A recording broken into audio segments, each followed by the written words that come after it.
Yep, another one. This is last week, and now there's an update. Grandfather of the accused mass shooter is blaming the father.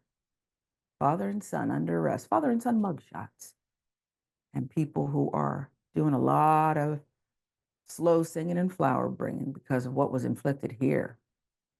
Let's give you the details about what is going on. Now, this one's not pictured. Charles Polhamus, the grandfather of Georgia's school shooter Colt Gray, says Colt's father, Colin Gray, should get the death penalty for his role in the massacre.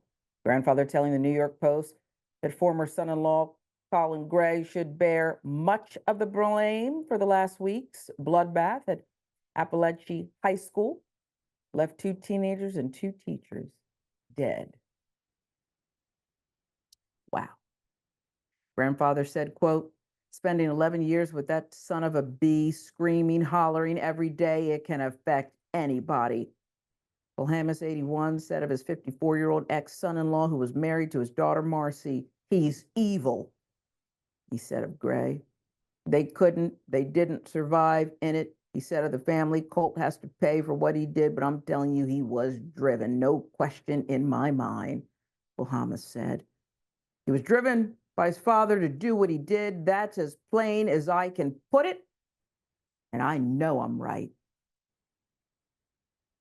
Colin Gray got what he deserved too. He added of the dad, who was charged with 4 counts of manslaughter, 2 counts of second-degree murder, 8 counts of cruelty to children for being an alleged accessory in the school shooting.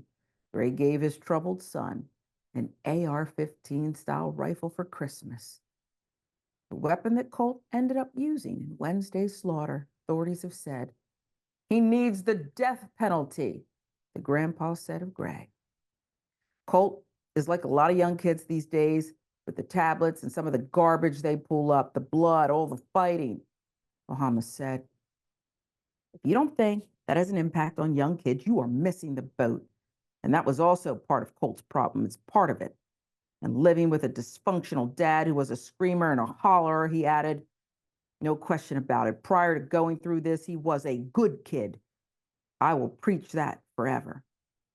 Polhamus said Gray squandered the family's finances, ended up losing their $500,000 farm because of drug addiction after suffering a back injury. Granddad said his daughter, Marcee Gray, 43, was also pulled into addiction, which ultimately cost her custody of Colt and the couple's other children. But she remained committed to her kids. He insisted she is a good person and a mom, Polhamus said. But I'm back to what I said about narcissists. They can change anybody. Marcee never did anything to Colt. Marcee Gray has a lengthy rap sheet full of drug and domestic violence arrests. She claimed she alerted the school counselor the morning of the shooting that there was an extreme emergency. Her son needed to be found, the Washington Post reported.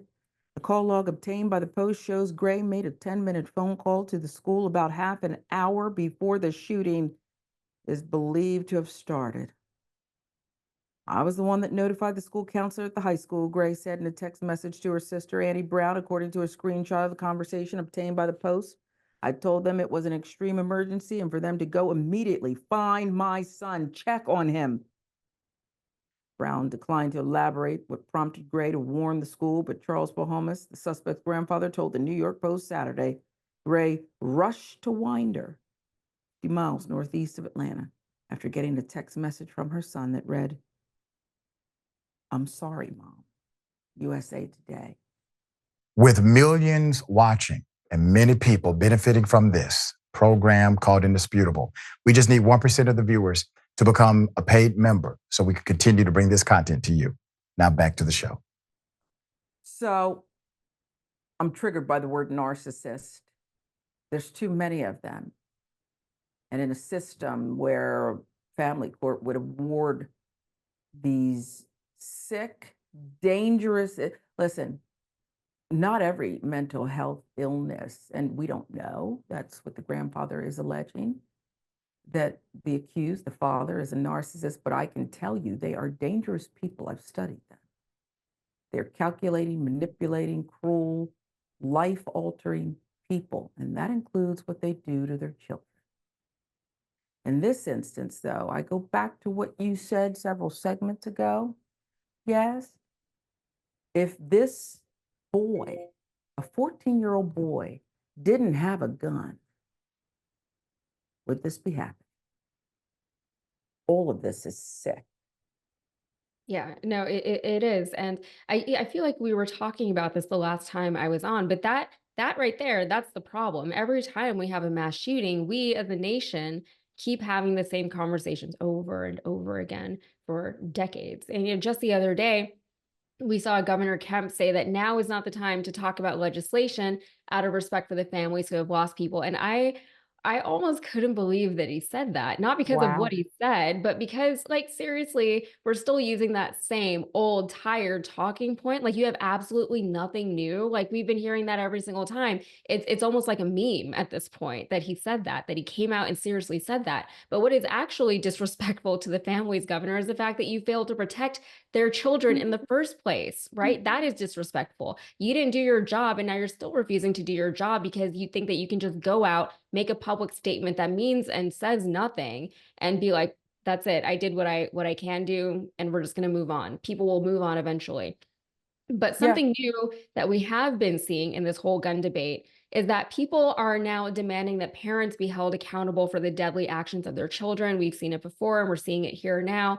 And just like our last conversation, I think it was when they announced that they would be trying the 14-year-old as an adult. It's like, sure, try him as an adult. Sure, charge the parents. This isn't a problem, and it never has been a problem that needs to be studied and tried on an individual basis. There is an obvious problem with our country. Our country is sick and nobody is willing to get to the root cause of the problem. So we'll keep just being like, oh, the father was a narcissist. And I'm not saying that that isn't the case. And I'm not saying that that didn't help to escalate things beyond where it needed to be, perhaps. But I am saying that that isn't this father being a narcissist is not the reason why we have Bingo. 1.5 or however many mass shootings every day in this country. No. Father may be a reason that the son was troubled, Yeah, could but be a there's always gonna contributing be a factor, reason, but that's Yeah, right. and as long as there's Kids a are gun available, then it's going to escalate to that point. kids are allowed to be troubled. People are allowed to get sick, need help. It's called being human. Mhm. But all of these guns around, okay, let's play wag the dog. Let's pretend that we need to look over there where the Yeah. father who's troubled is. Or no, let's look over here. Somebody has a mental health issue, charge as an adult. All of it keeps the focus away from where it's supposed to The be. actual problem. Why are you flooding America with AR-15s that a 14-year-old in Georgia is allowed to have? Mhm. Why are you doing that? Why are we giving kids guns for Christmas? Why are they all over the place? Our Protect politicians are yourself doing doesn't it. They take require their an Christmas cards with AR-15. guns. Yeah. They've made it part of the culture. They made it like the cool thing to do and to have. And I mean, at the end of the day, this is something that can and does kill people and animals and things. It's very destructive and none of it should be taken lightly. And here in Texas, like guns are really a part of the culture. I'm used to seeing it. We have it in everyone has a gun, at least one gun in their home.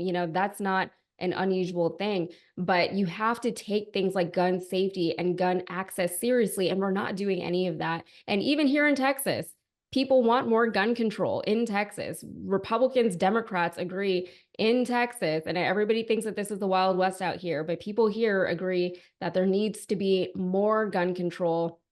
And, dangerous people who have a history of being dangerous or having mental health issues or whatever the case is, or, committing crimes in the past, they shouldn't be able to have access to guns the way that everybody else does.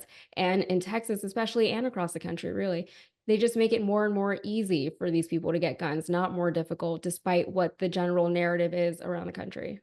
Well, you said it. Let's glorify guns. I mean, here Mhm. we have a governor who was at the time running who had that infamous commercial that played over and over again where he was talking to, I guess, one of his daughter's boyfriends. Mhm.